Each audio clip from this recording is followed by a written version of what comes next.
республике уже действует производство обуви, картонажных изделий, чулочно-носочной продукции, швейное производство и другие.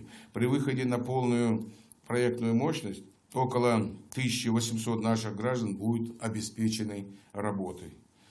Поручаю Минпромсвязи продолжить работу по дальнейшей реанимации простаивающих предприятий. Такие задачи глава Ингушетии ставил перед правительством во время ежегодного послания Народному собранию республики в июне 2021 года. И подводя итоги прошлого года, можно сказать, касаемо занятости населения, вопрос имеет определенный успех. И пока цифры по коронавирусу бьют рекорды, число безработных в республике, наоборот, идет на спад. Что показывает ситуация на рынке труда региона. В Ингушетии на сегодня 268 тысяч человек трудоспособного населения. Такие данные приводит Северокавказстат. Из общего числа более 188 тысяч имеют постоянный заработок, около 80 тысяч безработные.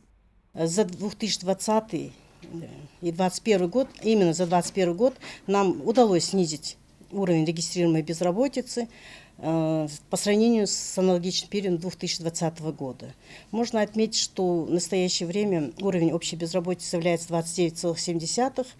И уровень регистрируемой безработицы держится в пределах 15%. Число безработных снизилось благодаря республиканским программам. Две из них реализуются по линии Минтруда Ингушетии. Они подразумевают поддержку как работодателей, так и соискателей. Да, у нас был, можно сказать, несколько постановлений, которые мы здесь реализовывали в пределах, можно сказать, постановление 362. Нам удалось трудоустроить 2700 человек.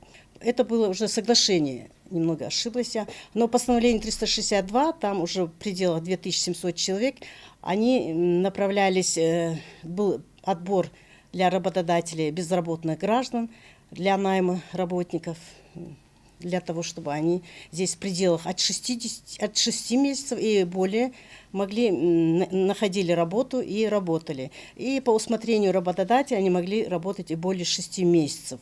Здесь охвачено около 2700 человек.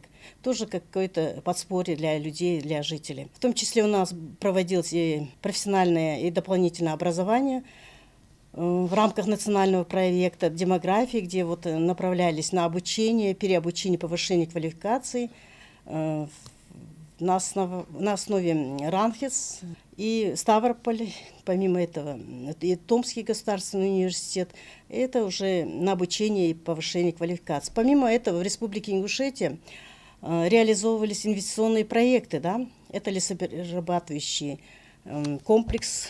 Помимо этого, да, 4 БРА, Филиджи Пиле и другие, можно сказать, инвестиционные проекты. И тоже какой-то стимул был для создания и задействовать здесь своих безработных граждан, куда они направлялись, они на работу. На сегодня в республике 69 вакантных рабочих мест. По данным Минтруда, в 2020-м их было 354, снижение почти в 5 раз. На одно рабочее место более 560 соискателей сельского хозяйства и торговой сферы. Это такие, можно сказать, маловостребованные профессии, как дворник у нас, да, ПЖК там и другие, уборщик, разнорабочий и так далее. И поэтому вот у нас наблюдается очень высокий коэффициент напряженности на рынке труда.